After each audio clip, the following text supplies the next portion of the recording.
Good evening, नमस्कार। आज की क्लास में हम लोग पढ़ेंगे कथन और निष्कर्ष। सवाल ये है कि कथन और निष्कर्ष होता क्या है, यानी कथन क्या है और उससे निष्कर्ष कैसे निकालते हैं। मैं आपको एक छोटा सा उदाहरण देता हूं। लिखा है कि जो लोग चोरी करते हैं उनको 10 डंडे मार पड़ती है। ध्यान सुनना, जो लोग चोरी करते हैं उनको 10 डंडे, डंडे समझते हो, 10 डंडे मार पड़ती है। राजू ने चोरी कर ली है, तो निष्कर्ष क्या निकलेगा? निष्कर्ष निकलेगा कि राजू की पिटाई अब होगी, यही निकलेगा ना। इसके अलावा कल हमने डिस्कस किया था कि कहीं पर लेकिन, परंतु, इसलिए, यदि ऐसे शब्दों का प्रयोग हो तो उसे हम ये समझने की कोशिश करते हैं कि हम निष्कर्ष कैसे निकालेंगे। ठीक है, तो आज का जो टॉपिक है उस संबंधित है कथन और निष्कर्ष से। टॉपिक का नाम है कथन एवं निष्कर्ष। इसको इंग्लिश में कहते हैं स्टेटमेंट एंड कंक्लूजन। ठीक है, तो आज के टॉपिक का नाम है कथन और निष्कर्ष। यूपीएससी जो यहां कथन निष्कर्ष पढ़ेंगे ये यूपीएससी नहीं पूछेगा। ये कभी भी गलतफहमी न पालना कि जो हमने अवधारणा में 2-2, 3-3 लाइन वाले पढ़े या तर्क में पढ़े या निष्कर्ष में आज पढ़ेंगे, ये यूपीएससी पूछेगा, ये नहीं पूछेगा। यूपीएससी तो एक बड़ा सा पैरा देगा, बहुत बड़ा सा, जिसे कहते हैं कॉम्प्रिहेंशन यानी बोध। फिर उस बोध को आपको पढ़ना है। नीचे 2-3 प्रश्न होंगे, उन्हीं प्रश्नों में होगा कि लेखक की कौन सी विचारधारा प्रतिबिंबित होती है। प्रतिबिंब मतलब होता है रिफ्लेक्शन, तो इसका मतलब हमें अवधारणा निकालना है। अब जिसको यही नहीं पता होगा कि अवधारणा कैसे निकाली जाती है, वो कैसे निकाल पाएगा? तो छोटे छोटे प्रश्नों के माध्यम से हम लोगों ने यह सीखा कि अवधारणा क्या होती है। दूसरा पूछेगा, मान लिया कोई पैरा दे दिया, पॉल्यूशन को लेके दे दिया, प्रदूषण पे कोई पैरा दे दिया, बड़ा सा बोध, और पूछा कि प्रदूषण नियंत्रण के पक्ष में कौन सा तर्क सर्वाधिक मजबूत है, यानी सर्वाधिक प्रबल है। तो तर्क कौन सा सर्वाधिक प्रबल? नीचे 4 ऑप्शन दिए होंगे, 4 में से 2-3 होंगे जो प्रबल और निर्बल होंगे। तो उस कंडीशन में सर्वाधिक प्रबल निकालना वही निकाल पाएगा जिसे कथन और तर्क निकालना आता होगा। ऐसे ही निष्कर्ष में होगा, लिखेगा कि उपरोक्त परिच्छेद से यानी उपरोक्त गद्यांश से कौन सा निष्कर्ष प्राप्त किया जा सकता है, तो हुआ निष्कर्ष प्राप्त करना। एक और सवाल होगा कि उपरोक्त परिच्छेद से कौन सा सर्वाधिक उपयुक्त निष्कर्ष निकाला जा सकता है। सर्वाधिक उपयुक्त का मतलब यह हुआ कि जो 4 ऑप्शन होंगे उनमें कम से कम 2, हो सकता है 3 निष्कर्ष हों, लेकिन उन 3 निष्कर्षों में सर्वाधिक उपयुक्त कौन सा होगा यह पहुंचना एक थोड़ा सा कठिन खीर है। इसीलिए इस टॉपिक को भी इंडिविजुअल तरीके से हम सीखेंगे। प्लस कुछ ऐसे प्रश्न भी करेंगे जहां आप कोई सिचुएशन दी हुई होती है, तो उस सिचुएशन में हम एक्ट क्या करेंगे, यानी हमारी कार्यवाही क्या होगी। कार्यवाही का मतलब यह हुआ कि जैसे 3 या 4 ऑप्शन दिए हुए होंगे, तो हमारे दिमाग में जो ऑप्शन आएगा वो किस तरह से आएगा, इस पे भी हम लोग डिस्कस करेंगे। तो सबसे पहले कथन और निष्कर्ष का मैं एक छोटा सा एग्जांपल आपको देता हूं कि आपने सुना होगा हिंदी में कॉमा, पूर्ण विराम, सुना ही होगा। तो कॉमा और पूर्ण विराम भी कई बार चमत्कार कर देता है ना। जिसको समझ होगी वो निकाल लेगा। जैसे फॉर एग्जांपल,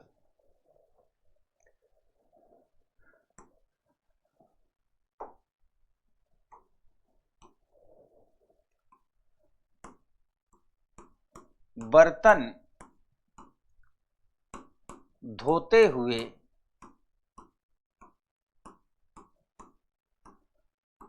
पत्नी ने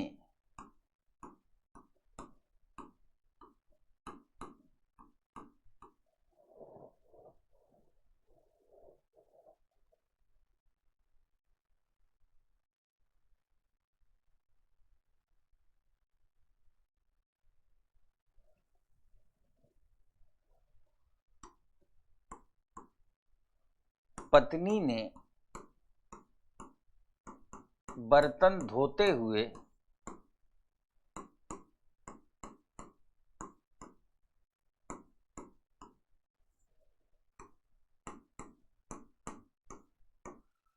पति को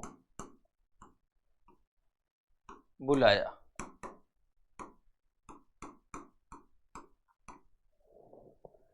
पत्नी ने बर्तन धोते हुए पति को बुलाया।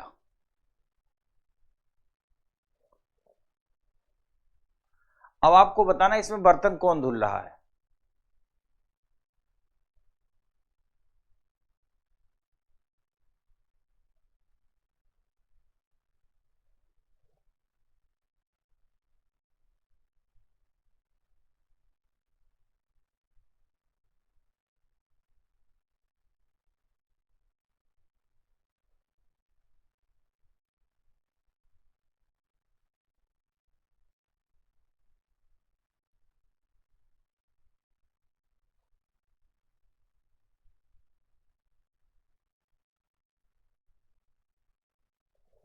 धुलवाओ बर्तन, देखो कौन धुल रहा है।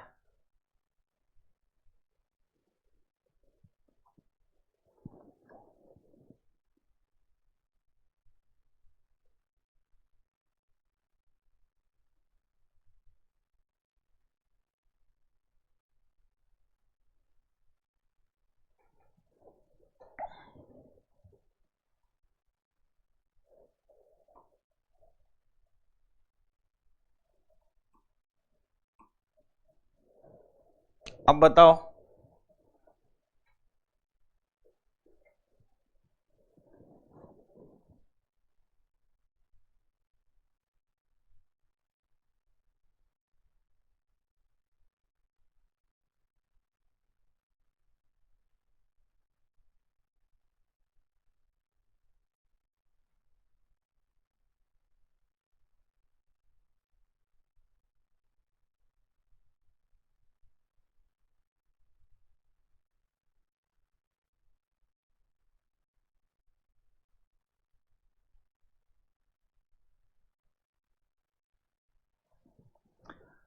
पत्नी ने, पत्नी के बाद मैंने कॉमा लगा दिया, तभी मैंने जानबूझ के कॉमा को शिफ्ट किया था, है ना।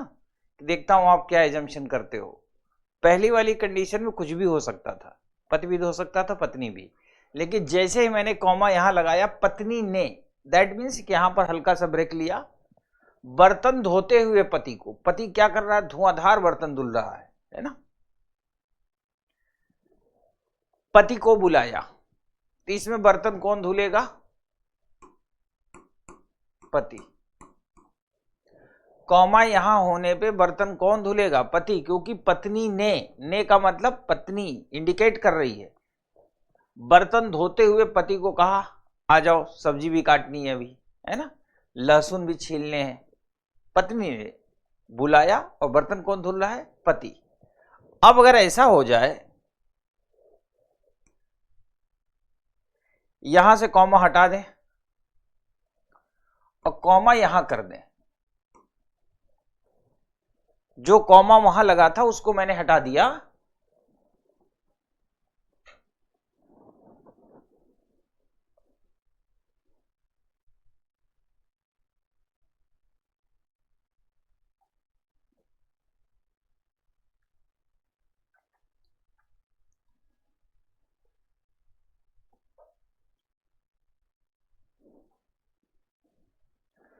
अब जो कॉमा यहां पर था पत्नी ने के बाद, ये शिफ्ट होके यहां आ गया। सोचो एक कॉमा क्या क्या कर सकता है ना।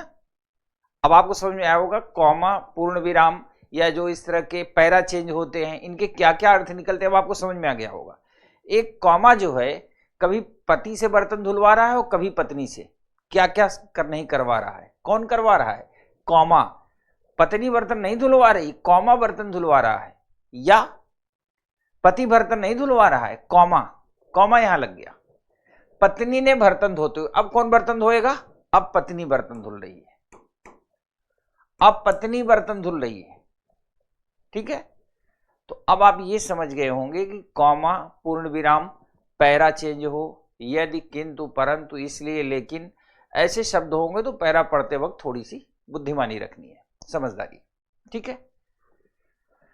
धो तो कुछ भी सकते हैं, एक बच्चा लिख रहा है सर पति भी बर्तन धुल सकते हैं, कुछ भी हो सकता है। ये तो समय समय की बात है। पता चला शादी हो गई जब बेरोजगार थे और पति पत्नी दोनों केजीएस में तैयारी कर रहे थे, नहीं पति नहीं कर रहा था, पत्नी केजीएस में किसी जमाने में तैयारी की है। अब मान लो उसका सिलेक्शन नहीं हुआ लेकिन उसकी शादी हो गई है ना।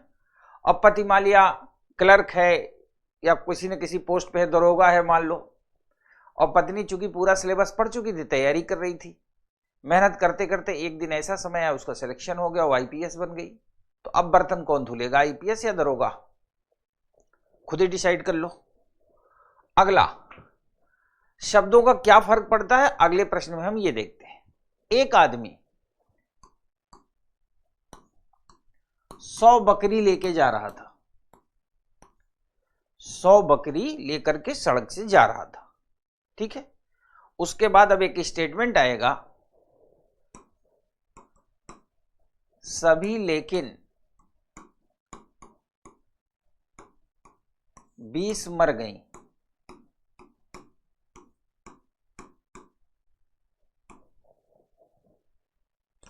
सभी लेकिन 20 मर गई। एक आदमी 100 बकरी लेके जा रहा था, सभी लेकिन 20 मर गई। अब आपको यह बताना है बची कितनी, कमेंट करो बची कितनी।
अब देखो, जो लेकिन शब्द होता है, लेकिन, लेकिन यानी बट, बट का मतलब इंग्लिश में बट है, हिंदी में लेकिन।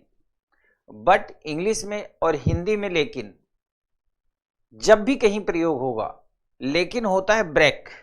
ब्रेक का मतलब आप गाड़ी से चले जा रहे हो, एकाएक कोई चीज सामने आ गई, आप क्या करते हो, ब्रेक लेते हो। क्यों ब्रेक लेते हो?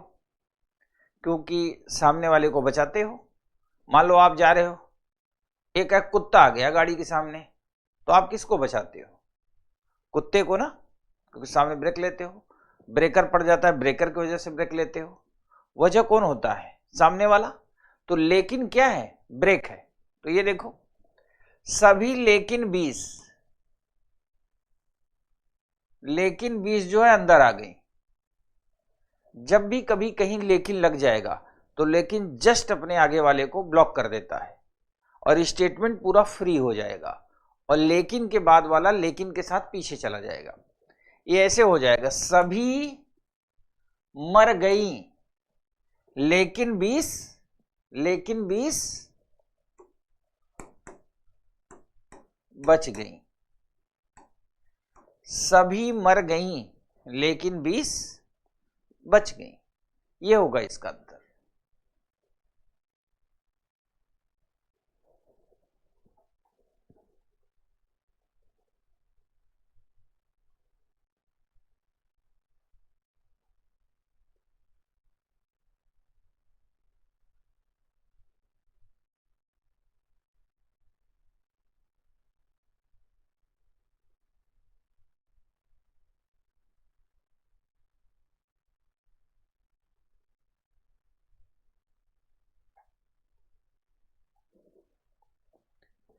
सभी मर गईं लेकिन 20 बच गईं।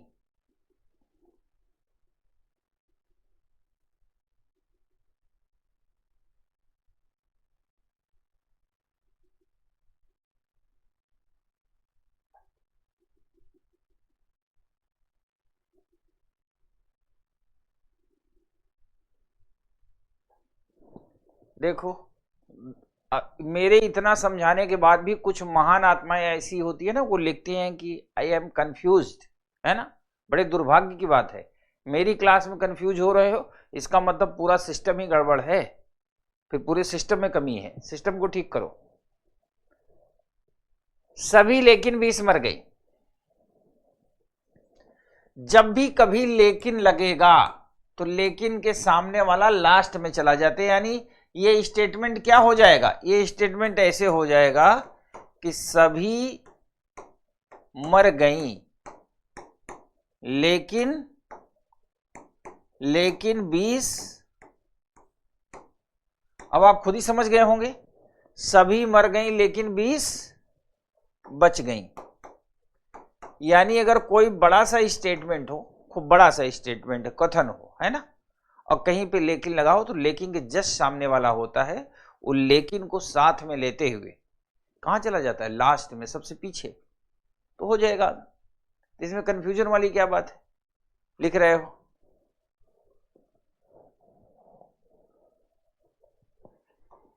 अब कथन और निष्कर्ष के बारे में जान लो। यदि किसी निष्कर्ष में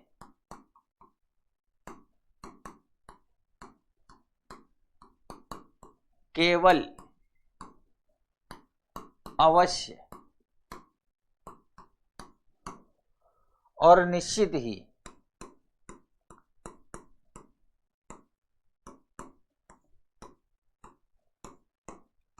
जैसे शब्दों का प्रयोग होगा,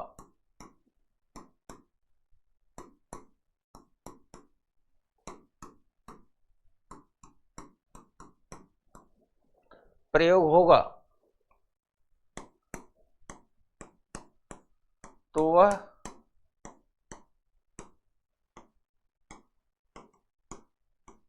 सही नहीं माना जाता।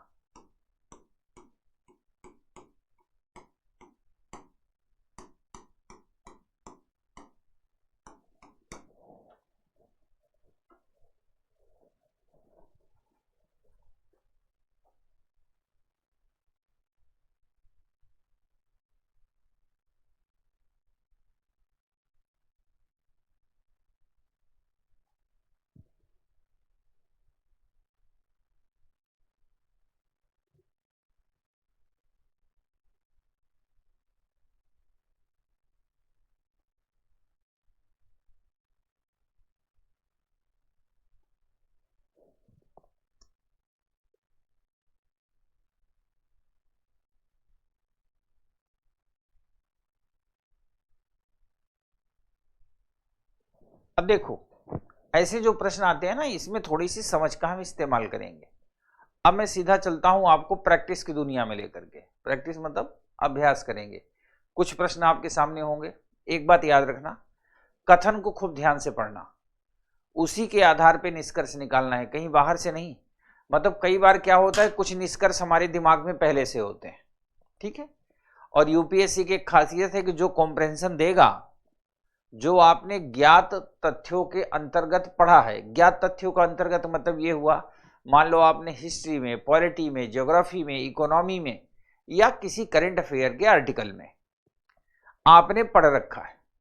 जैसे उसने, अब हमें पता होता है, आप बचपन में गाय पे निबंध लिखे ही होंगे, है ना, कि गाय के 4 पैर होते हैं, हरा चारा खाती है, हमें दूध देती है, ऐसा पढ़ा होगा। तो मान लिया गाय के बारे में अगर कोई बात कह रहा है, उसने 6 पैर की बात कह दी, है ना, चारा की जगह उसने बोल दिया को दाल चावल रोटी सब्जी खाती है। कई बार दाल चावल और बैगन का भरता यानी चोखा भी खाती है, लिट्टी चोखा भी खाती है। तो आपको ये नहीं घबराना है कि यार यार ये कैसे लिट्टी चोखा खाने लगी, दाल चावल कौन बना के देता है। आपको कॉम्प्रहेंशन का उत्तर देते वक्त जो कॉम्प्रहेंशन में कहा गया उसी पे फोकस रहना है, उससे बाहर नहीं जाना। ये अपने दिमाग में सेट कर लो।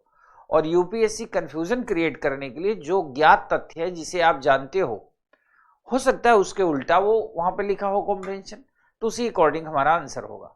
तो यहां पर भी ऐसा ही है, जैसा कथन वैसा निष्कर्ष।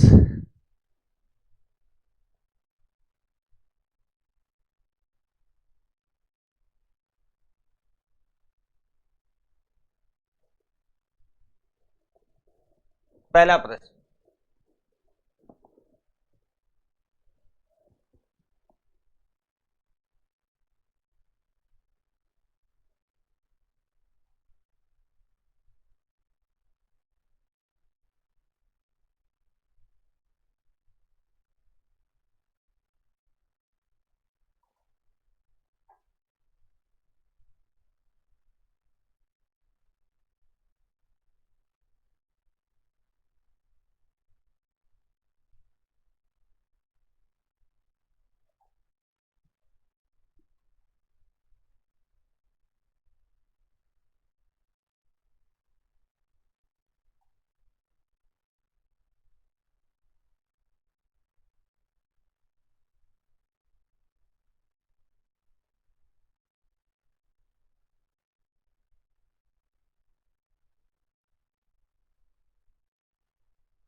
बॉम्बे और गोवा, बॉम्बे जानते ही हो, बॉम्बे बड़ी अच्छी जगह है ना।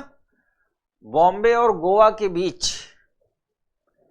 सड़क द्वारा 900 किलोमीटर की दूरी, यानी जो डिस्टेंस है 9 किलोमीटर की दूरी, समुद्र से 280 किलोमीटर ही रह जाएगी, यानी बाई सी जाएंगे, बाई शिप। इससे ईंधन पर प्रतिवर्ष 2 करोड़ रुपए की बचत होगी, है ना। बड़ी सिंपल सी बात है। कह रहा है सड़क की अपेक्षा समुद्र से परिवहन महंगा होता है, बिल्कुल गलत। ईंधन की अधिकतम सीमा तक बचत करनी चाहिए। दूसरा, ओनली 2।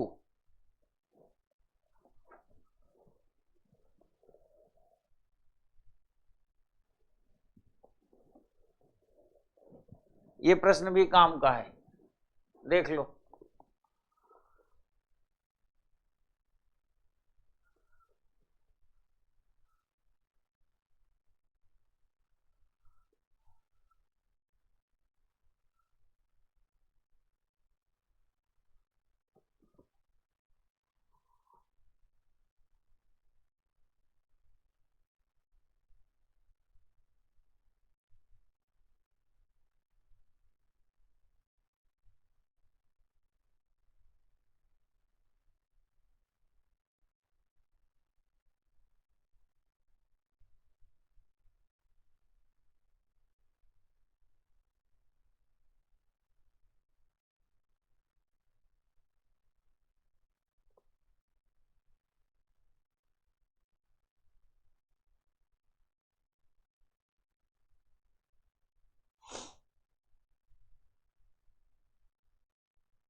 मदिरापान, मदिरापान मतलब शराब, उन मानवीय कमजोरियों में से एक है। ध्यान देना, मदिरापान उन मानवीय कमजोरियों में से एक है। इसका मतलब वो ये कहना चाहता है लेखक कि मानवीय कमजोरियां मदिरापान के अलावा भी होती हैं, यानी मानवीय कमजोरियां कई होती हैं लेकिन मदिरापान उनमें से एक है। प्रश्न को समझना, जो बहुत दूर तक मदिरापान करने वाले की इच्छा शक्ति की परीक्षा लेती है, ठीक है। मतलब मदिरापान करना उन मानवीय कमजोरियों में से एक है। जब स्टेटमेंट पढ़ो तो दिमाग को खुला रखो। खुला का मतलब उन मानवीय, इसका मतलब कई मानवीय कमजोरियां होती होंगी, उन मानवीय कमजोरियों में से एक है, ठीक। ठीक है, क्लियर। मदिरा पान करने वालों के लिए मदिरा पान छोड़ना बहुत कठिन है, भले ही वे ऐसा करना चाहते हो। बिल्कुल, कह रहा इच्छा शक्ति की परीक्षा लेती है। मनुष्यों में अन्य कमजोरियां भी होती हैं। So both are follow, both are follow, दोनों सही हैं।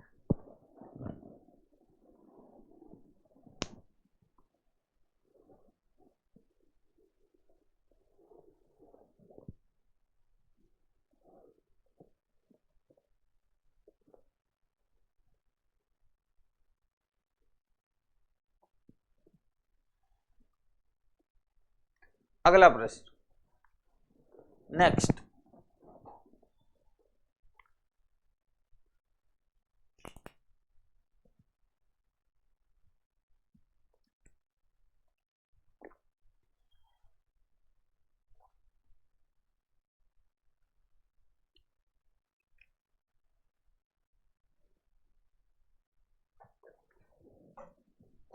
एक मिनट थोड़ा सा समझा दूं। कुछ महान लोग ऐसे भी हैं जो कह रहे हैं अन्य से क्या लेना देना। मेरी बात सुनो, कह रहा है मनुष्यों में अन्य कमजोरियां भी होती हैं। आपको ये जो कथन दिया है ना, कथन से निष्कर्ष निकालना है। तो पहली लाइन में साफ साफ कह रहा है मदिरा पान उन मानवीय कमजोरियों में से एक है। यानी ये लाइन डिसाइड कर दे रही है कि मानवीय कमजोरियां अन्य भी होती हैं, तो दूसरा भी होगा। अब आप नहीं सोच पा रहे हो तो ये आपका दुर्भाग्य है ना। मैंने क्लियर तो किया आपको। इसको देखो,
प्रातःकालीन भ्रमण स्वास्थ्य के लिए अच्छा है। यानी जो लोग प्रातःकालीन भ्रमण करते हैं वो स्वस्थ होते हैं, ये निष्कर्ष इससे निकल रहा है। प्रातःकालीन भ्रमण स्वास्थ्य के लिए अच्छा होता है। इसका मतलब जो लोग प्रातःकालीन भ्रमण करेंगे वो क्या होंगे, स्वस्थ होंगे। यहां पे क्या कह रहा है, सभी स्वस्थ व्यक्ति प्रातः भ्रमण के लिए जाते हैं, ये गलत। अगर ये कहता है ना कि प्रातः भ्रमण के जाने वाले, प्रातः भ्रमण पर जाने वाले सभी स्वस्थ होते तो बात समझी जा सकती थी। उसने कहा सभी स्वस्थ व्यक्ति प्रातः भ्रमण के लिए जाते हैं। जरूरी तो आप भी तो स्वस्थ हो, है ना। सुबह तब तक सो के नहीं उठते हो जब तक घर वाले ये बता नहीं देते कि सूर्य निकल गया है, मोहल्ले तक आ गया है। कई स्टूडेंट ऐसे भी होते हैं कि सोते रहते हैं, मम्मी पापा जैसे जगाएंगे ना तो रजाई के अंदर से ऐसे हल्का सा सिर निकालेंगे, ऐसे रजाई कवर किया हल्का सा निकालेंगे, पता करेंगे, पता करो खिड़की तक धूप पहुंची है कि नहीं, है ना। जब धूप पहुंच जाती है तब उठते हैं, लेकिन स्वस्थ तो है ना, सारे काम कर रहे हैं। तो ये गलत। सायंकालीन भ्रमण हानिकारक है, ये भी गलत, क्योंकि ये बात यहां से निकलती नहीं।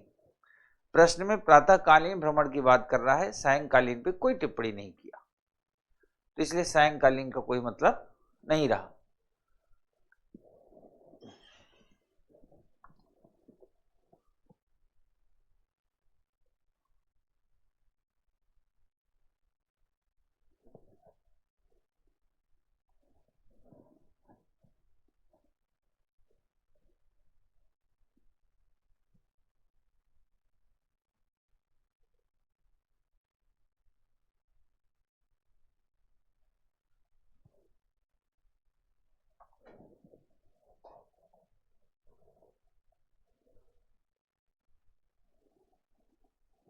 ये प्रश्न देखो,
श्रीमान ए को XYZ संस्थान के निदेशक पद के लिए संक्षिप्त सूची में शामिल संभावित उम्मीदवारों में से एक है।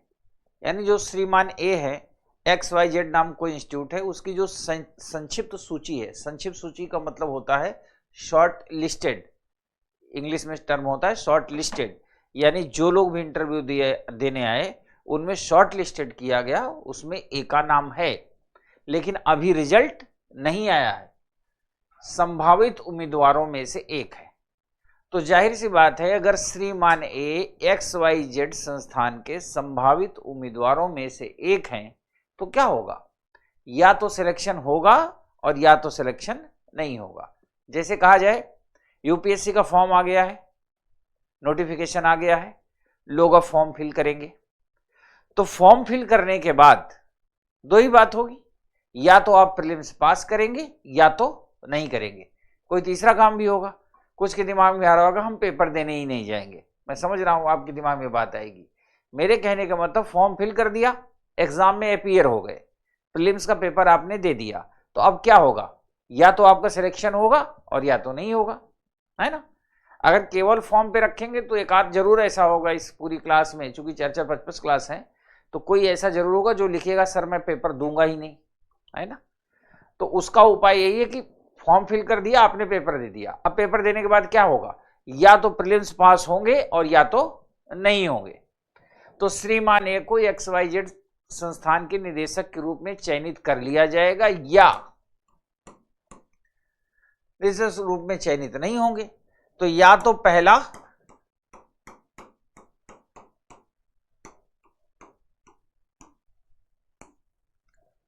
ये क्या हो जाएगा, आंसर हो जाएगा, या तो एक या तो दो।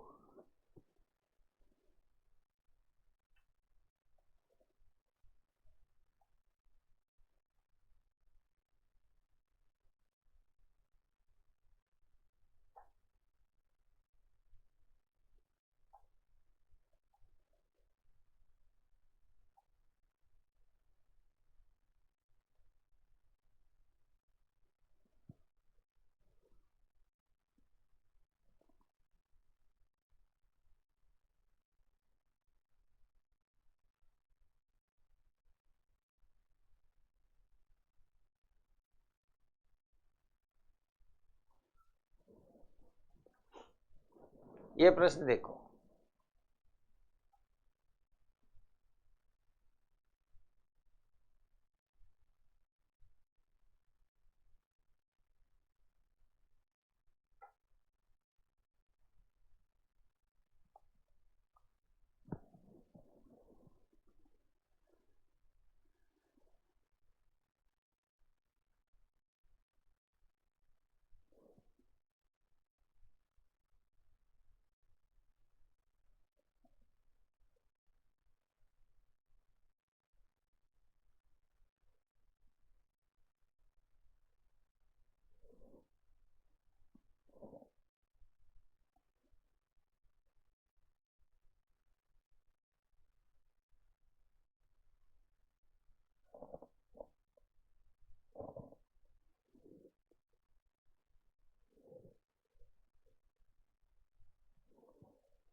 भारत में सबसे ऊपर के 10% परिवारों की राष्ट्रीय आय में 35% अंशधारिता है। बड़ा क्लियर, 10% जो है 35% इकोनॉमी को जैसे कहते हैं ना डोनेट कर रहे हैं या जनरेट कर रहे हैं। तो क्या होगा, जब एक अर्थव्यवस्था तेजी से बढ़ती है तो धन का संकेंद्रण जनसंख्या के कुछ निश्चित भागों में होता है। बिल्कुल पहला सही। दूसरा, भारत में राष्ट्रीय आय असमान रूप से वितरित है। यह भी सही। Both are right.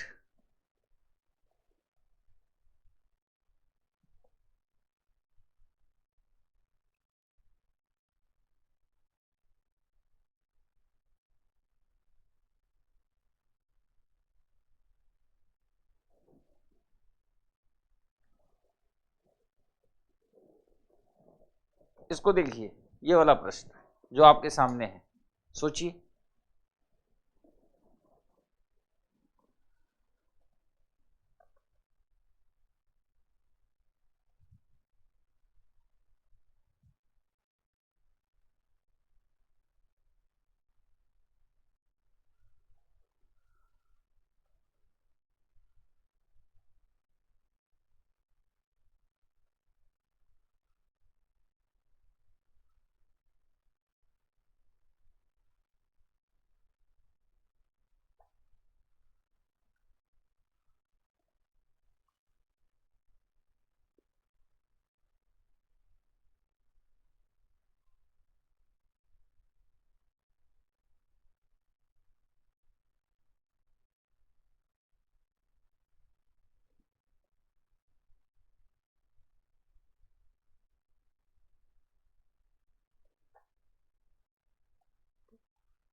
कोई भी देश इन दिनों पूरी तरह से आत्मनिर्भर नहीं है।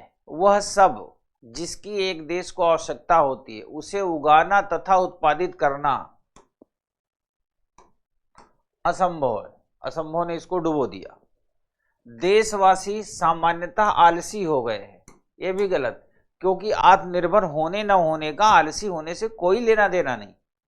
ठीक है, नोट कर लीजिए, आलसी होने से कोई लेना देना नहीं।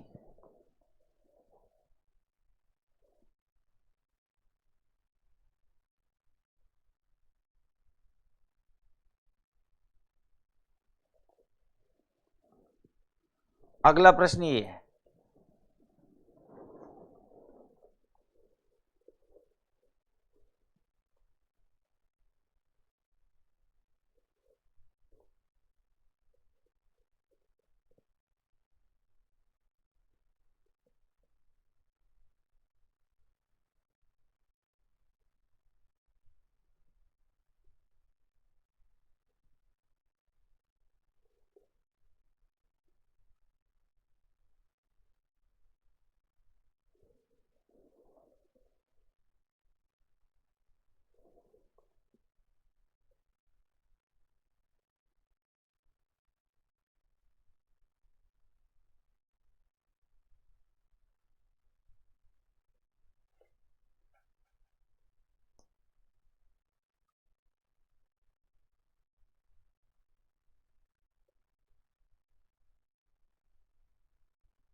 अंतर्राष्ट्रीय तेल मूल्यों में आगे और भी तेजी को देखते हुए सरकार पेट्रोलियम मूल्यों की वर्तमान नीति पर पुनर्विचार करेगी। सरकार का एक प्रवक्ता। अंतर्राष्ट्रीय तेल मूल्यों में सन्निकट तेजी के बाद सरकार पेट्रोलियम उत्पादों के मूल्य में वृद्धि कर देगी। दूसरा, अंतर्राष्ट्रीय तेल मूल्यों में सन्निकट तेजी के बाद भी सरकार पेट्रोलियम उत्पादों के मूल्य में वृद्धि नहीं करेगी। या तो एक या दो। सिंपल सी बात है, अंतर्राष्ट्रीय बाजार में उठापटक चल रही है तो या तो वृद्धि होगी और या तो नहीं होगी। दोनों तो नहीं हो सकती ना, वृद्धि भी हो जाए कमी भी हो जाए, दोनों एक साथ तो नहीं हो सकते। तो या तो ये होगा या तो ये होगा।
यदि सभी खिलाड़ी यदि यदि सभी जब भी कभी किसी स्टेटमेंट के पहले यदि लगेगा, यदि यानी कंडीशन, तो परिणाम आने के बाद ही वो लाइन सक्सेसफुल होती है। जैसे यदि पिंकी ने पूरी क्षमता से पढ़ाई किया तो 2026 में आईएएस बन जाएगी। ध्यान सुनना, यदि पिंकी ने पूरी क्षमता से पढ़ाई किया तो 2026 में आईएएस बन जाएगी। अब पिंकी आईएएस नहीं बनी तो ये माना जाएगा, चूंकि यदि लगा है ना, तो माना जाएगा कि पिंकी ने पूरी क्षमता से पढ़ाई नहीं की थी। और ध्यान सुनो, फिर कहता है यदि पिंकी ने पूरी क्षमता से पढ़ाई किया तो 2026 में आईएएस बन जाएगी, और पिंकी आईएएस बन गई, तो जो यदि है ना, यदि वाली लाइन, तो ये मान लिया जाएगा पिंकी ने पूरी क्षमता से पढ़ाई की होगी। हो सकता है पूरी क्षमता से पढ़ाई ना की हो, चमत्कार हो गया उसके जीवन में, ऐसा भी हो सकता है, लेकिन माना क्या जाएगा कि पूरी क्षमता से पढ़ाई की। और हो सकता है पिंकी ने पूरी क्षमता से पढ़ाई की हो, खूब मेहनत की हो, उसका सिलेक्शन ना हुआ हो, तो ये माना जाएगा कि पूरी क्षमता से पढ़ाई नहीं की। ठीक है। अब इस प्रश्न में कहता है यदि सभी खिलाड़ी अपनी पूरी क्षमता से खेलते हैं तो हम मैच जीत जाएंगे, और हमने मैच जीत लिया, और जैसे ही हमने मैच जीत लिया ये कंफर्म हो गया कि सभी खिलाड़ी पूरी क्षमता से खेले। कुछ खिलाड़ी पूरी क्षमता से नहीं खेले, ये गलत। क्यों? क्योंकि मैच जीत लिया ना, मैच जीत लिया तो सभी जीत गए, तो ये ध्यान रखना। ठीक है। और जैसे आप लोग, चूंकि हमारे सामने कई क्लासेस चल रही है ना स्क्रीन पर, लोग कमेंट करते हैं, जब मैं साइड में रहता हूं तो कमेंट आपका देख लेता हूं, बहन भैया कुछ न कुछ लिखते रहते हो।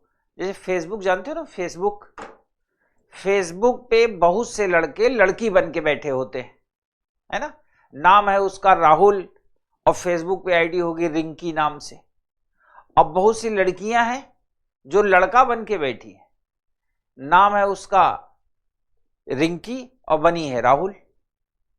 तो ऐसे कमेंट मत किया करो। आप स्टडी से रिलेटेड अगर आपको कोई डाउट होता है, किसी क्वेश्चन में कोई डाउट होता है, कोई चुटकुले की बात है, हंस लो थोड़ा सा, है ना। बहन तुम कब दे रही हो, भैया तुम कब दे रहे हो, कब पेपर दे रहे हो, तो बहन वो वाला सिलेबस कवर हुआ कि नहीं, तो पहले कंफर्म तो हो जाओ कि बहन ही है कि भाई, है ना। ऐसा हो जाता है कई बार झटका। जैसे एक बार एक पिताजी थे, पापा जी आपके भी होंगे, तो अपने बेटे को डांट रहे थे कि तुम बहुत नालायक हो, पढ़ाई लिखाई नहीं करते हो, आजकल जब तुम्हें समय मिलता तुम सीधा छत पे चले जाते हो, मैंने देखा तुम परसों पार्क में भी टहल रहे थे। तो लड़के ने कहा वो सब तो ठीक है पापा, आप कौन सा अच्छा काम कर रहे हो। तो उसके पापा भड़क गए कि मैं तो अच्छा काम ही करता हूं। कहा पापा अच्छा कहाँ करते हो, और जिस कविता से चैट करते हो ना आप मैसेंजर पे, वो मैं ही हूं बन के बैठा हूं। तो मेरे कहने का मतलब आप पढ़ाई पे फोकस करो, नाम पे ना जाओ, क्योंकि सबका फाइनली फोकस क्या है, सिलेक्शन लेना। फाइनली फोकस है सिलेक्शन लेना। अब किसी का यूपीएससी में हो या स्टेट पीसीएस में हो, क्या ही फर्क पड़ता है, पर सिलेक्शन होना चाहिए। और यदि किसी कारणवश सिलेक्शन ना हो तो आपकी एलिजिबिलिटी इतनी हाई होनी चाहिए ना, क्षमता, कार्य क्षमता, नॉलेज, जिसको आप कैश करा सको। तो अभी 1 घंटे की मेरी क्लास होती है, 1.25 घंटे 1.5 घंटे की, है ना।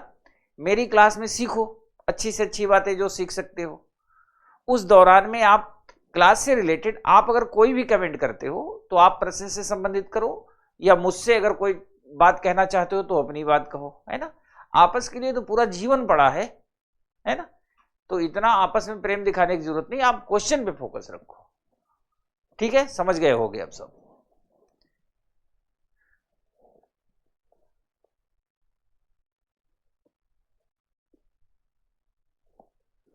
ये प्रश्न देखो, ये वाला,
अब देखो प्रश्न में कह रहा है मंदिर पूजा स्थल है, ठीक है, चर्च भी पूजा स्थल है, दोनों पूजा स्थल तो हैं। अब अगर आपको कहीं से कंफ्यूजन होता है ना कि इसको कैसे हल करें, तो आप सिलोजिज्म न्याय निगमन पढ़ा था अभी लेटेस्ट में ही, वहां से भी आप इसको हल कर लोगे। हल करोगे, सभी मंदिर चर्च हैं ये भी गलत, सभी चर्च मंदिर हैं ये भी गलत। आप इसको न्याय निगमन से करोगे तो भी दोनों गलत होंगे, और अपनी समझदारी का प्रयोग करोगे तो भी दोनों गलत होंगे। जब कभी ऐसा प्रश्न आए कि जिसे फॉर्मूला पता हो वो भी कर ले, जिसे ना पता हो वो भी कर ले, तो उसे कहते हैं सी सेट लेवल।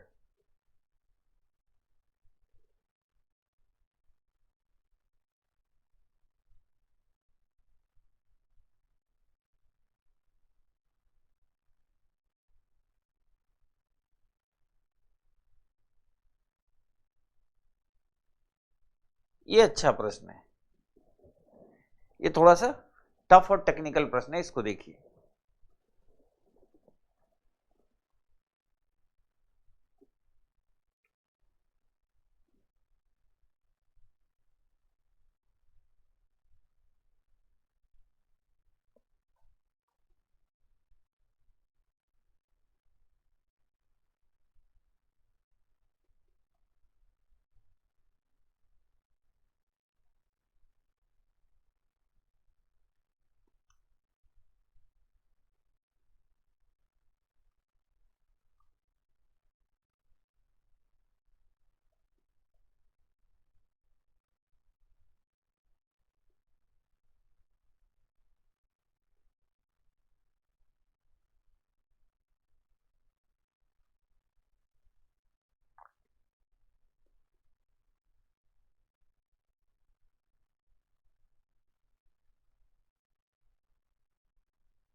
मेरा पहला और सबसे महत्वपूर्ण कार्य, ठीक है, यह है प्रश्न। मेरा पहला और सबसे महत्वपूर्ण कार्य इस नगर का सौंदर्यीकरण करना है।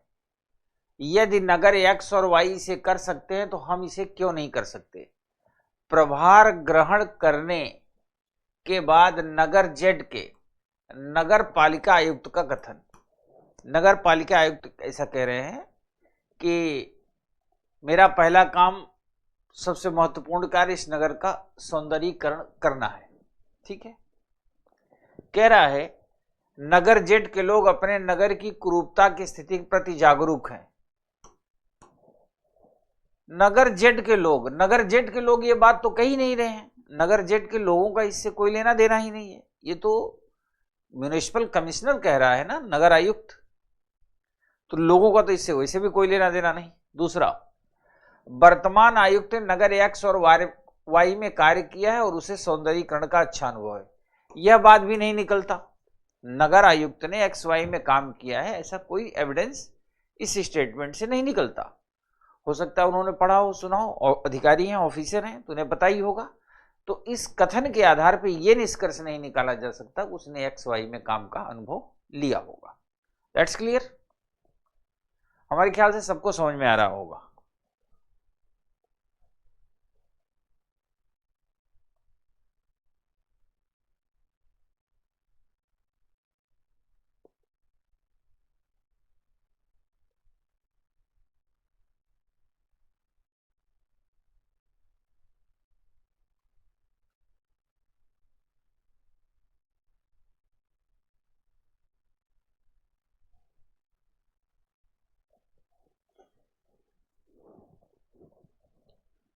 इसको आपको सोचना है। स्टेटमेंट कैसे नहीं समझ में आ रहा है राहुल, स्टेटमेंट को ध्यान से देखोगे तो समझ में आएगा ना, कोशिश करोगे तो चीजें क्लियर होंगी।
सभी भिखारी गरीब हैं, ध्यान देना, उसमें ये कहीं नहीं लिखा कि सभी गरीब भिखारी हैं।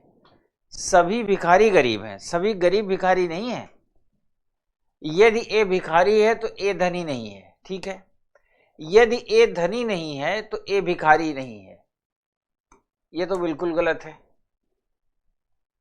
वे सभी जो गरीब हैं वे भिखारी हैं, ये भी गलत है। यदि ये धनी है तो ये भिखारी है, ये भी गलत है। यदि ए भिखारी है तो ए धनी नहीं है, दैट्स क्लियर। ए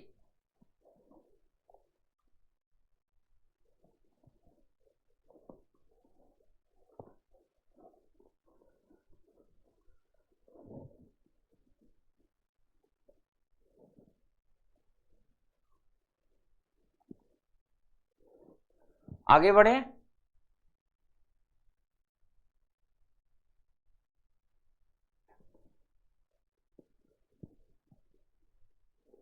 ये प्रश्न देखिए,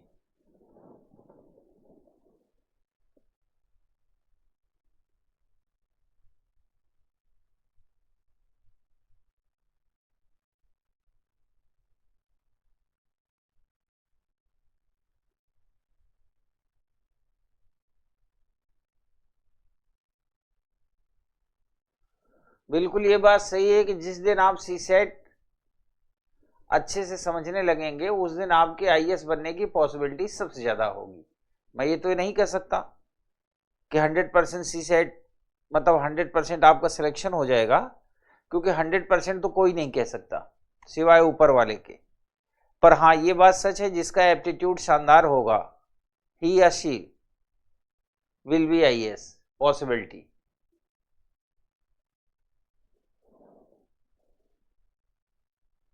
मेरी कक्षा के सभी विद्यार्थी मेधावी हैं। किसके? मेरी कक्षा के। मनीष मेधावी नहीं है। कुछ विद्यार्थी मेधावी नहीं है, मनीष को कठोर परिश्रम करना चाहिए। जो लोग मेधावी नहीं है वे विद्यार्थी नहीं। मनीष मेरे कक्षा का विद्यार्थी नहीं है। Option D is the perfect answer. आपसे मैंने आज याद होगा आपको, मैंने कहा था ना कई बार पूछेगा सर्वाधिक उपयुक्त आंसर कौन सा है, सर्वाधिक उपयुक्त। तो उस कंडीशन में मनीष मेरी कक्षा का विद्यार्थी नहीं है। मनीष को कठोर परिश्रम करना चाहिए, मनीष मेधावी नहीं, ये बात भी बिल्कुल सही है, एडवाइस तो है, लेकिन इसका आंसर भी नहीं होगा। आंसर हमेशा परफेक्ट होगा। परफेक्ट का मतलब जो सर्वाधिक उपयुक्त आंसर होगा वही हमारा आंसर होगा।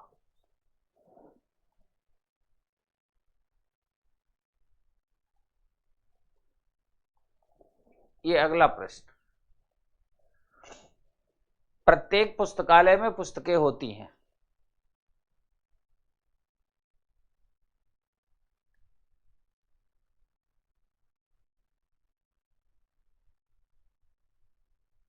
मेधावी का मतलब होता है टैलेंटेड, इंटेलिजेंट।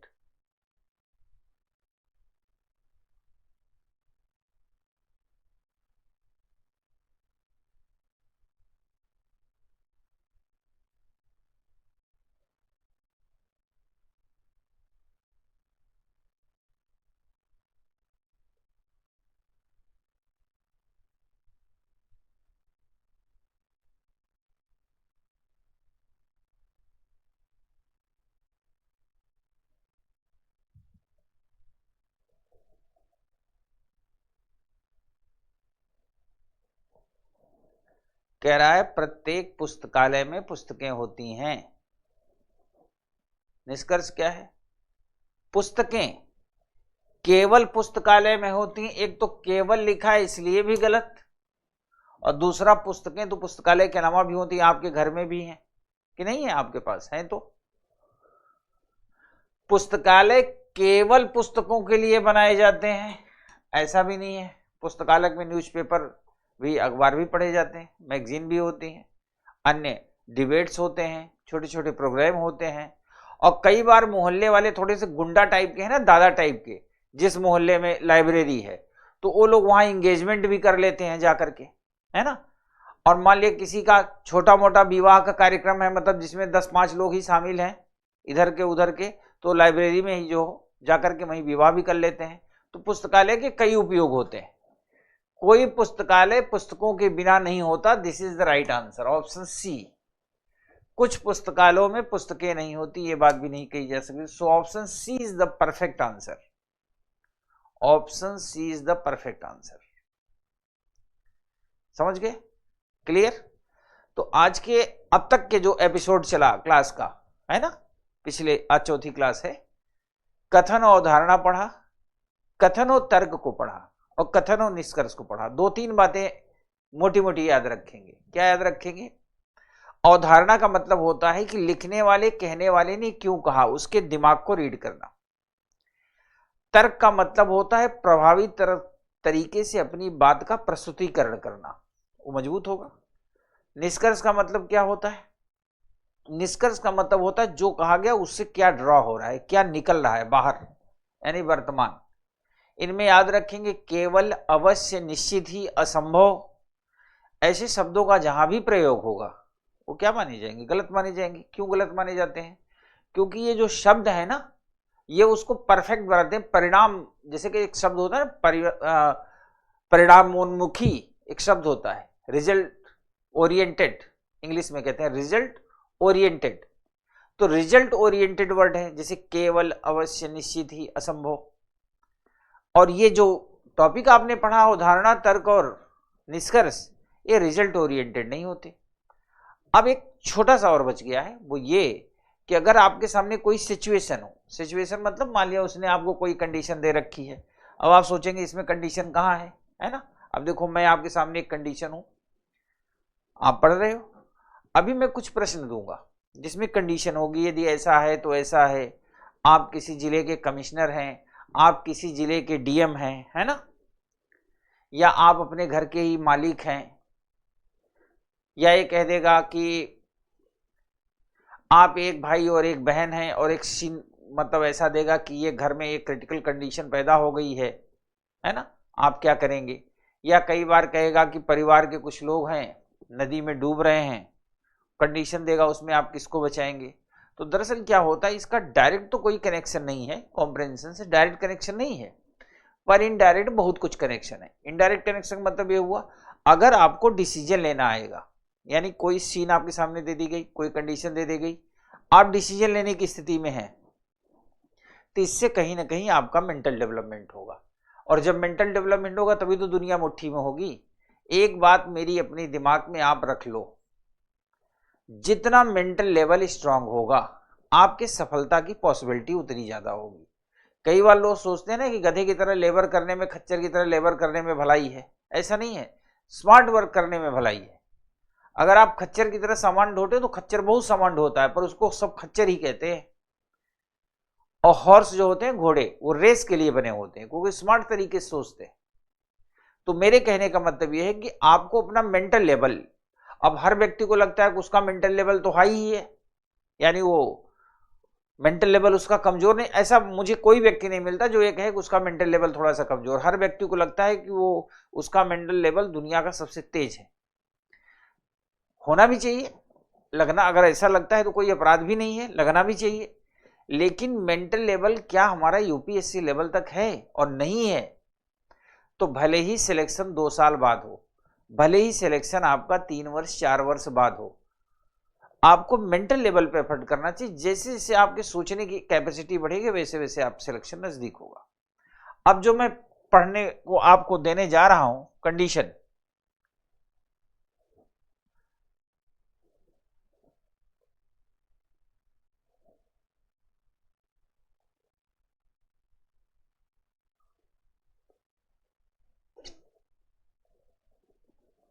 पढ़ो इसको।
अब देखो इस प्रश्न को मैं पढ़ता हूं।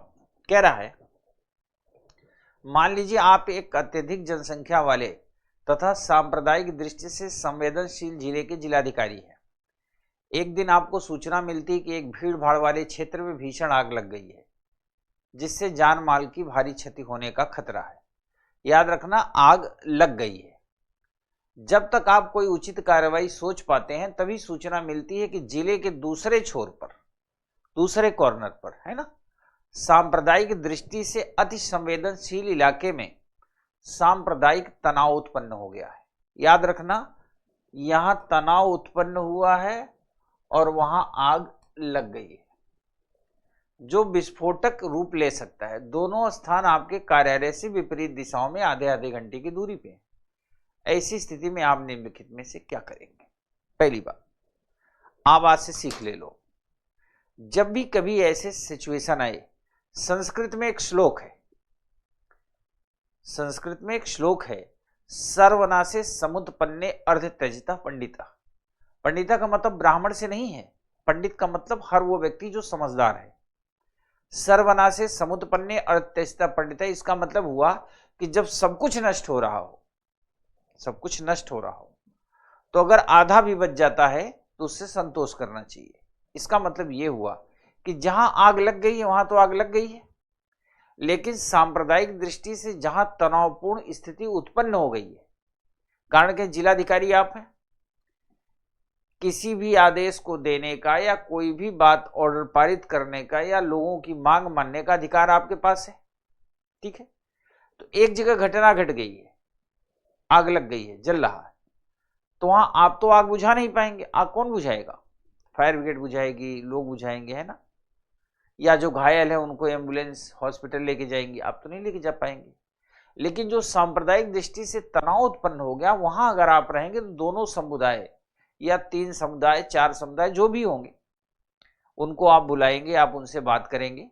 और हर धर्म, हर संप्रदाय के गुरु होते हैं, मान लिया पुजारी है, पंडित जी है, या उनके नेता है, या मौलवी है, तो आप दोनों धार्मिक समुदाय के लोगों को, जो लीडर होंगे, उनको आप बैठाएंगे, उनसे आप कम्युनिकेट करेंगे। चूंकि आप जिलाधिकारी हैं, ध्यान सुनना, तो आपको पता है कि पंडित जी भी आपकी सुनेंगे और मौलवी जी भी सुनेंगे, दोनों सुनेंगे। क्यों सुनेंगे? क्योंकि मान लिया 2 4 5 10 लोगों की टीम बुला के आप उनसे बात कर रहे हो कि ऐसे ऐसे करो, मामले को शांत कराओ। अब अगर इसके बाद भी मामला भड़केगा तो इन 5 को तो आप उठवा ही लोगे, इन पे तो एनएसए लगा ही सकते हो क्योंकि आपके सामने है। तो जनरली क्या होता है कि अगर जिलाधिकारी जिम्मेदारी से उसमें उतर जाता है तो दोनों पक्ष के जो लीडर होते हैं, नेता, वो अपने अपने समुदाय को जाके समझा बुझा के मामला शांत कराते हैं। तो जब भी कभी ऐसी सिचुएशन आए, खुद सांप्रदायिक तनाव वाले स्थान पे जाएंगे तथा किसी सक्षम अधिकारी को आग वाले स्थान पे जाने के लिए निर्देश देंगे। Option A is the right answer. दूसरा, खुद भीषण आग वाले स्थान पर जाएंगे तथा किसी सक्षम अधिकारी को सांप्रदायिक तनाव वाले स्थान पर जाने को निर्देश देंगे। आप जिलाधिकारी हैं तो जिले के सबसे सक्षम अधिकारी तो आप हैं ना। आग लग चुकी है, ध्यान देना, वहां आप किसी भी सक्षम अधिकारी को भेज सकते हो, लेकिन जहां तनाव उत्पन्न हुआ है वहां आपका रहना जरूरी है। खुद कार्यालय में रहेंगे और 2 सक्षम अधिकारियों को दोनों स्थानों पर स्थिति संभालने के लिए वहीं से रिपोर्ट करने को कहेंगे। ये भी गलत। ये तो वही बाबागिरी वाली बात हुई कि एक जगह बैठे हैं और रजाई के अंदर से बोल रहे हैं, मम्मी देखो पानी गर्म हो गया नहाने का, है ना, खाना बन गया है। कई बार तो लोग रजाई में इतना घुसे रहते हैं, उनको ठंड लगती है कि जैसे मम्मी आती कहती बेटा खाना बन गया। तो माँ तो बच्चों को अपने प्यार करती है ना, तो बोलेंगे मम्मी आज नहीं उठ पाऊंगी या नहीं उठ पाऊंगा, ठंड बहुत लग रही है, मेरे मुंह में ही ले आके डाल दो। तो कई बार अच्छा पापा अगर जान गए कि लेटे लेटे खा रहा है या खा रही है तो फिर तो कांड हो जाएगा। तो माँ क्या करती, चुपके से आकर धीरे से जो है ना लेटा है उसके मुंह में ऐसे ऐसे डाल देती है। तो ये वाला काम नहीं करना बाबागिरी वाला कि एक जगह बैठकर दोनों जगह ऑर्डर पास करते रहो। अपने वरिष्ठ अधिकारी से पूछेंगे कि इस स्थिति में आपको क्या निर्णय करना चाहिए, ताकि बाद में अपने निर्णय के लिए दूसरों को उत्तरदायी ठहरा सके। ये तो एकदम गलत है क्योंकि जिलाधिकारी आप हैं। जिला अधिकारी दैट मीन्स डिस्ट्रिक्ट मजिस्ट्रेट। तो जब आप डिस्ट्रिक्ट मजिस्ट्रेट हैं, आप स्वतः मालिक हैं अपने जिले का। जैसे प्रधानमंत्री देश का, मुख्यमंत्री प्रदेश का, उसी तरह जिलाधिकारी क्या होता है, जिले का मालिक होता है। उतना ही मालिक होता है जितना मुख्यमंत्री प्रदेश का और प्रधानमंत्री देश का। तो आप अपने जिले के सब कुछ हो, सर्वे सर्वा, आप किसी और से क्यों पूछोगे? ठीक है। अब अगला और आखिरी प्रश्न,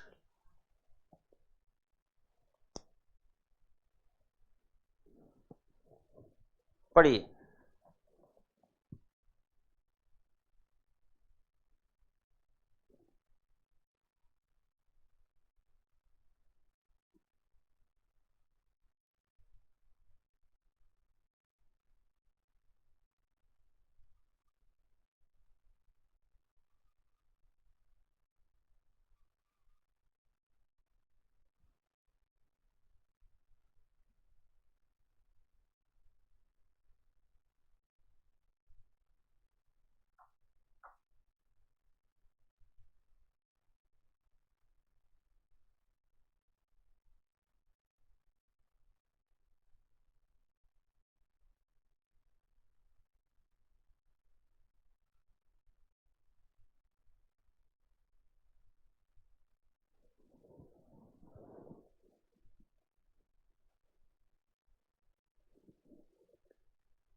आप एक अविवाहित वयस्क पुरुष हैं और एक महिला से बहुत गहरा प्रेम करते हैं। आपको लगता है कि आप उसके बिना जी नहीं सकते, सबको यही लगता है, ठीक है। बहुत दिनों तक सोचने के बाद आप उसे प्रेम प्रस्ताव देते हैं। वह बहुत विनम्रता के साथ आपके प्रस्ताव को स्वीकार कर देती है, क्योंकि वह पहले से किसी अन्य व्यक्ति के प्रति प्रतिबद्ध है। आपके लिए अस्वीकृत, अनपेक्षित और अस्वीकार्य सी है। आप इस स्थिति में क्या करेंगे? 4 ऑप्शन दिए गए। पहला, महिला को उसके सफल प्रेम जीवन के लिए शुभकामनाएं देंगे तथा उसके व्यक्तिगत जीवन से दूर हट जाएंगे। This is the perfect answer. 2 लोगों का जो अट्रैक्शन हो या उनके बीच जो भी व्यवहार हो, कभी भी स्वतंत्रता में किसी के हस्तक्षेप नहीं होना चाहिए। तो यदि महिला ने ऐसा कहा तो आप तुरंत उसको शुभकामना देकर उसके व्यक्तिगत जीवन से दूर हट जाइए। दूसरा, उस व्यक्ति के बारे में जानकारी एकत्रित करेंगे तथा महिला को प्रमाण सहित बताएंगे कि वह व्यक्ति वैसा नहीं है जैसा वह उसके बारे में सोचती है। ये तो एकदम खतरनाक खुफिया टाइप का काम है। जो खलीफा टाइप के लोग होते हैं ना, वो ये सब काम करते हैं। तो जो लोग इस तरह के काम करते हैं वो मतलब जैसे सबसे लोएस्ट कैटेगरी में आते हैं, क्योंकि ये उसका अपना डिसीजन। हु आर यू कि आप इंटेलिजेंस रिपोर्ट ले आके दोगे। सी, उसे विश्वास दिलाएंगे आप उसके लिए जान भी दे सकते हैं, ताकि आपके प्रेम के प्रति प्रतिबद्धता का स्तर देखकर वो आपको स्वीकार कर ले। अगर आप ये कहेंगे हम आपके लिए जान भी दे सकते हैं, तो उसको पता ही है आपके पास जान के अलावा है ही क्या। भाई नौकरी है नहीं, अपना घर है नहीं, अपनी कोई व्यवस्था है नहीं, केवल जान एक है जो आपकी अपनी है, वही दे सकते हो। तो इससे भी कोई काम नहीं बनेगा। ऑप्शन डी, हार नहीं मानेंगे तथा अपनी ओर से उसे प्रेम करना जारी रखेंगे, ताकि यदि कभी उसका संबंध टूट जाए तो आप उसके जीवन में प्रवेश करने का मौका पा सके। ये तो सबसे घटिया किस्म का ऑप्शन है ना। अगर आप पसंद ही करते हैं तो पसंद जब कोई किसी को करता है तो उसका वो तबाह नहीं करेगा, जीवन तबाह नहीं करेगा, उसके जीवन को बनाता है। तो ये सिचुएशन तो सबसे खतरनाक मानी जाएगी कि हार नहीं मानेंगे तथा उसे अपनी तरफ से प्रेम करना जारी रखेंगे ताकि उसका जीवन कभी संबंध टूटे तो उसके जीवन में प्रवेश करे। तो दुर्भाग्यपूर्ण घटना है, ऐसा तो बिल्कुल भी नहीं होना चाहिए, है ना। किसी का जीवन बन रहा है तो बने, सबको शुभकामनाएं देनी चाहिए। तो मुझे जहां तक अंदाजा है, अब आपने ये भी देख लिया कि किस तरह के प्रश्न में कैसे हम एक्ट करते हैं। और अवधारणा, तर्क, निष्कर्ष और ये एक्ट सीखने के बाद ये सारे जो छोटे छोटे पार्ट है यहीं पे समाप्त हो जाते हैं। अब केवल एक हिस्सा बचता है, कुछ बड़े कॉम्प्रिहेंशन लेके मैं आपको प्रैक्टिस करवा दूं। ध्यान से सुनना। जनरली क्या करता है, जो लोग कॉम्प्रिहेंशन पढ़ाते हैं सब जगह, यूट्यूब से लेके क्लास में भी, वो क्या करते हैं, प्रीवियस ईयर उठा लेते हैं। चूंकि 10-12 साल हो गया, 2011 से पेपर आ रहा है, तो प्रीवियस ईयर उठा के उसकी पीपीटी बना के उस पे ऐसे लाइन खींच करके ये हुआ, ये हुआ, ये आया, वो आया, ऐसे करते हैं। तो ये हुआ, ये हुआ, ये आया, वो आया से तो आंसर आएगा नहीं, है ना। और परफेक्ट आंसर यानी सही आंसर तब आएगा जब आप सोच पाएंगे। और आप सोचेंगे कब, जब आपको छोटे छोटे हिस्से पता होंगे, तर्क कब कैसे देना है, निष्कर्ष कब निकालना है, अवधारणा क्या होनी है। तो कल की क्लास में हम प्रैक्टिस तो करेंगे, पर प्रीवियस ईयर तो आप कभी भी देख सकते हो, उसके आंसर भी होते हैं, मार्केट में भी मिलते हैं, वहां से भी आप कर सकते हो। तो हम प्रीवियस ईयर से नहीं करेंगे, हम प्रॉपर क्वेश्चन ले आएंगे जो प्रीवियस ईयर से संबंधित नहीं होंगे। यहाँ पर बोर्ड पे आपके सामने क्वेश्चन डिस्प्ले होगा, आप उस पैराग्राफ को ध्यान से पढ़ेंगे। पढ़ने के बाद आप सोचेंगे कि इसका आंसर हम कैसे दें। पहले आप देंगे, फिर मैं दूंगा, और मैं आपको ये भी बताऊंगा कि ये वाला हुआ तो क्यों हुआ और जो नहीं हुए क्यों नहीं हुए। तो कल हम लोग मिलते हैं कॉम्प्रिहेंशन की प्रैक्टिस सीरीज के साथ। तब तक नमस्कार, धन्यवाद।